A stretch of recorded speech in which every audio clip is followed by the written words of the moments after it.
നമഃശിവായ. ഓം ശ്രീ ഗുരുഭ്യോ നമഃ. ഗുരുകൃപയ്ക്ക് പാത്രീഭൂതരായവരുടെ ചില അനുഭവങ്ങൾ പങ്കുവയ്ക്കാം. ജഗജ്ജനനി മാതാ അമൃതാനന്ദമയി ദേവി. ഈശ്വരൻ മൂഢനെ വാചാലനാക്കുന്നു, ബധിരനെ കേൾവിക്കാരനാക്കുന്നു, മുടന്തനെ പർവ്വതം കടത്തുന്നു, അവിടുത്തേക്ക് കഴിയാത്തതെന്ത്? വള്ളിക്കാവിൽ അമ്മയുടെ അദ്ഭുത ലീലകൾ എത്രയെങ്കിലും നേരിട്ടറിഞ്ഞവരാണ് കാക്കനാട് ദമ്പതികൾ. കായംകുളത്തിനടുത്ത് കാക്കനാട് നെടുംതറയിൽ ഹൈസ്കൂൾ ഹെഡ്മാസ്റ്ററായ ഭക്തനും ഭാര്യയും വർഷങ്ങളായി അമ്മയുടെ ഭക്തരാണ്. അവരുടെ മകൾക്ക് ജന്മനാ കേൾക്കാനും സംസാരിക്കാനും കഴിവില്ലായിരുന്നു. ചികിത്സ ധാരാളം ചെയ്തു നോക്കി, ഒരു ഫലവും കിട്ടിയില്ല. സാറിൻ്റെ ഒരു ബന്ധുവിൻ്റെ കുടുംബക്ഷേത്രത്തിൽ ഒരു മോഷണം നടന്നു. ആ കുടുംബക്കാർ വള്ളിക്കാവിലമ്മയെ ശരണം പ്രാപിച്ചു. അമ്മ പറഞ്ഞതിന് പ്രകാരം അവർക്ക് നഷ്ടപ്പെട്ട സാധനങ്ങൾ പെട്ടെന്ന് തിരിച്ചു കിട്ടി. അങ്ങനെ അവർ പറഞ്ഞ് ഈ മാഷായ ഭക്തൻ അമ്മയെക്കുറിച്ചറിഞ്ഞു. അമ്മയെ കാണണമെന്ന് തോന്നി. അമ്മ സാറിനെ ആശ്വസിപ്പിച്ചയച്ചു. വള്ളിക്കാവിൽ വന്ന് 1 മാസം കഴിഞ്ഞപ്പോൾ ആ മാഷായ ഭക്തൻ്റെ മകൾ അമ്മ എന്ന് വിളിക്കാൻ തുടങ്ങി. 3 മാസം കഴിഞ്ഞപ്പോൾ അടുത്തുള്ള ചെട്ടിക്കുളങ്ങര ക്ഷേത്രത്തിൽ വെച്ച് വെടിയൊച്ച കേട്ട് മകൾ ഒന്ന് ഞെട്ടി. അതിനു മുമ്പ് വെടിയൊച്ച മകളിൽ ഒരു പ്രതികരണവും സൃഷ്ടിച്ചിരുന്നില്ല. പടിപടിയായി ലേഖയുടെ ശ്രവണശക്തിയും സംസാരശേഷിയും വർദ്ധിച്ചു വന്നു. കുട്ടിക്ക് വന്ന ഈ മാറ്റം ആ മാതാപിതാക്കളെ അമ്മയുടെ ഉത്തമ ഭക്തരാക്കി. വേറൊരു അനുഭവം കൂടി പങ്കുവെക്കാം. ഗുരുകൃപ.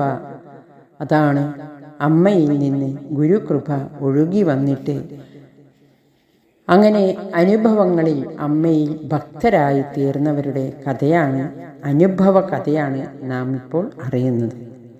മധുരക്കാരനായ രാമമൂർത്തി ഡ്രൈവറാണ്. ജോലിക്കും തീർത്ഥാടനത്തിനും കേരളത്തിൽ വരാറുണ്ട്. അങ്ങനെ വള്ളിക്കാവിൽ അമ്മയെപ്പറ്റി അറിയാനിടയായി. കൃഷ്ണൻ നടയിൽ വന്നു. 4-5 വയസ്സായ ഒരു മകൾ രാമമൂർത്തിക്കുണ്ടായിരുന്നു. എങ്ങനെയെന്നറിഞ്ഞുകൂടാ ഒരു ദിവസം അവളെ കാണാതായി. 9 വർഷമായി കുട്ടിയെ അന്വേഷിച്ച് നടക്കുകയാണ്. അമ്മയെ ആദ്യമായി കണ്ട് വിവരം പറഞ്ഞപ്പോൾ കുട്ടിയെ കിട്ടും എന്നമ്മ പറഞ്ഞു. രാമമൂർത്തിക്ക് ആശ്വാസമായി.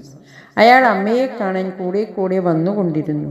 ഒരിക്കൽ കുറെ പുഷ്പം എടുത്തു കൊടുത്തിട്ട് അമ്മ പറഞ്ഞു, ഇന്നേക്ക് 1 മാസത്തിനകം മകളെ കിട്ടും.